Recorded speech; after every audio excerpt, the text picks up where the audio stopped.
والعاقبۃ للمتقین والصلاۃ والسلام علی رسول الکریم اما بعد فاعوذ باللہ من الشیطان الرجیم بسم اللہ الرحمن الرحیم پڑھی الصلاۃ والسلام علیکہ یا سیدی یا رسول اللہ،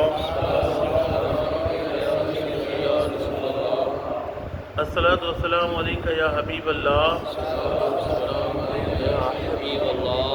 الصلاۃ والسلام علیکہ یا سیدی یا رحمۃ للعالمین وعلی آلک و اصحابک یا سیدی یا خاتم النبیین۔ ایضاً من آج قرآن کریم فرقان حمید سورہ انبیاء کی آیت نمبر 42، 43، 44، 45، 46، 47 کا ترجمہ تفسیر بیان کروں گا۔ اللہ کے سبحانہ اللہ تعالیٰ مجھے کو صحیح بیان کرنے کی، حق بیان کرنے کی توفیق عطا فرمائے، مجھے اور آپ کو سن پر قائم دائم رہنے کی توفیق عطا فرمائے۔ اللہ تعالیٰ قرآن کریم میں شاید فرمایا کل، اے حبیب پوچھئے، من یکلؤکم باللیل والنہار، جو نگہبانی کر سکتا ہے تمہاری رات بھر دن کی، من الرحمن رحمان سے، بل ہم عن ذکر، مگر یہ کہ ذکر سے، ربہم اپنے رب کی، معرضون روگردانی کرتے ہو۔ کون ہے جو تمہاری دن میں رات میں نگہبانی کرتا ہے؟ کون ہے تمہاری حفاظت کرتا ہے؟ پھر بھی تم کیا کرتے ہو؟ اس کے ذکر سے منہ موڑتے ہو۔ ام لہم، کیا ان کے آلہہ اور خدا ہیں، تمنعہم، جو بچا سکتے ہیں انہیں، من دوننا، ہمارے سوا؟ کیونکہ اللہ کی حبیب پہ کلام اللہ کر رہا ہے اور وہ مشرک سے پوچھ رہے میرے آقا، لا یستطیعون، وہ نہیں کر سکتے، نصر، مدد، انفسہم، اپنی، ولہم منا یصحبون، اور نہ ہی انہیں ہماری تائید میسر ہوگی۔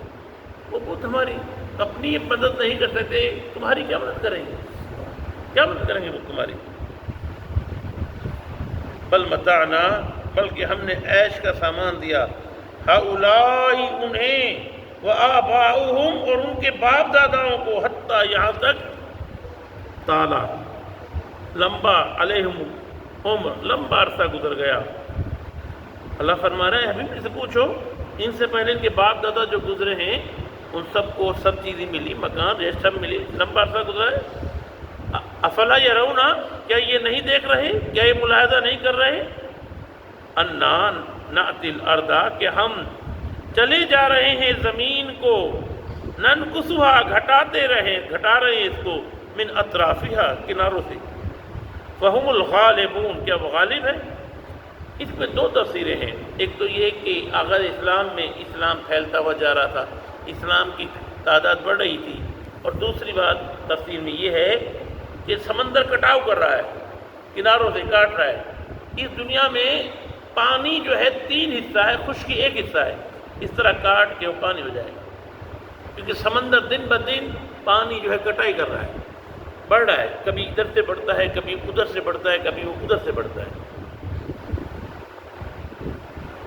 قل انما، آپ فرمائیے صرف، انذرکم، میں تمہیں ڈراتا ہوں، بالوحی، وحی سے، ولا یسمع الصم، اور نہیں سنا کرتے بہرے، صم الدعاء، پکارنے کو، اذا ما ینذرون، جب انہیں ڈرایا جاتا ہے۔ یہ وہی مشرکوں کی مثال ہے کہ مشرک جو ہیں، منافق جو ہیں، کانوں کے بہرے ہو جاتے ہیں، وہ کچھ بھی کہو وہ سنتے نہیں ہیں، ڈرتے نہیں ہیں۔ وَلَئِن مَسَّتْهُمْ، اگر چھوا جائے انہیں، نفحۃ، ایک جھونکا، من عذاب کا، ربک، تیرے رب کا، لَيَقُولُنَّ، تو یوں کہنے لگیں گے، یا ویلنا، صد ہے، انا کننا ظالمین، بے شک ہم ہی تھے ظالم۔ پھر کہیں گے اگر وہ عذاب تھوڑا دکھاؤں گا، نہیں ہم نے ظلم کیا، نہیں ہم نے ظلم کیا تھا۔ وَنَضَعُ الْمَوَازِينَ، ہم رکھ دیں گے ترازو، القسط، صحیح تولنے کے لیے، یوم القیامہ، قیامت کے دن، فلا تظلم نفس شیئا، پر ظلم نہ کیا جائے گا کسی کے ساتھ ذرہ برابر بھی، وَإِنْ كَانَ مِثْقَالَ حَبَّةٍ، برابر ہوگا جیسے رائی کے دانے کے، من خردل آتینہا بہا، تو انہیں بھی لا کر حاضر کریں گے، وَكَفَى بِنَّا حَاسِبِينَ، اور کافی ہے ہم حساب کرنے کے لیے۔ میں تصویر پڑھ رہا تھا کہ میری آقا صلی اللہ علیہ وسلم تشریف فرما تھے، ایک شخص آیا، آ کر عرض کرنے لگا، یا رسول اللہ، میرے کئی غلام ہیں، وہ خیانت کرتے ہیں تو میں ان کو ڈانٹتا ہوں، چوری کرتے ہیں میں ان کو مارتا ہوں، سزا دیتا ہوں ان کو، تو یا رسول اللہ کیا ہوگا، میرا کیا بنے گا؟ جب شاید کو پڑھا تو میرا کیا بنے گا؟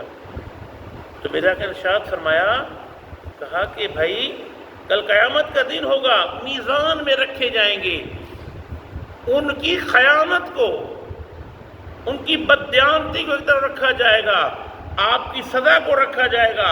اگر ان کی بددیانتی کم ہوگی، آپ کی سزا زیادہ ہوگی، تو اس کو رب لیول کرے گا، برابر کرے گا رب، آپ کو سزا دے گا رب۔ اور رونے لگا زور سے، روتا کیوں ہے؟ تو یا رسول اللہ میں نے سارے غلام آزاد کر دیے، یا رسول اللہ میں نے سارے غلام آزاد کر دیے، میں چھوڑ دیے سارے غلام۔ ایک صحابی عرض، یا رسول اللہ یہ جو اولاد ہے، اولاد کو جب مارتے ہیں پیٹتے ہیں، کیا اس کی بھی سزا ہوگی؟ کہا نہیں، وہ تو محتمم ہے، وہ تو کام کرنے والے، وہ کیسے ہوں گے؟ وہ طالب تربیت کے لیے ہیں، لیکن بہت کم ایسے ہوتے ہیں۔ کہا کہ والدین وہ ہستی ہے کہ اپنے تن پہ نہیں پہنے گی، اولاد کو پہنائے گی، خود نہیں کھائے گی اولاد کو کھلائے گی، خود نہیں پیے گی اولاد کو پہنائے گی، سزا دے گی صرف اس لیے دے گی کہ میرا بچہ صحیح ہو جائے۔ پڑھے لکھے بہت کم ہوں گے کہ جو کہ ظلم و زیادتی کریں گے، جو ظلم کا خمیازہ بنیں گے۔ اللہ کرنے کی توفیق عطا فرمائے۔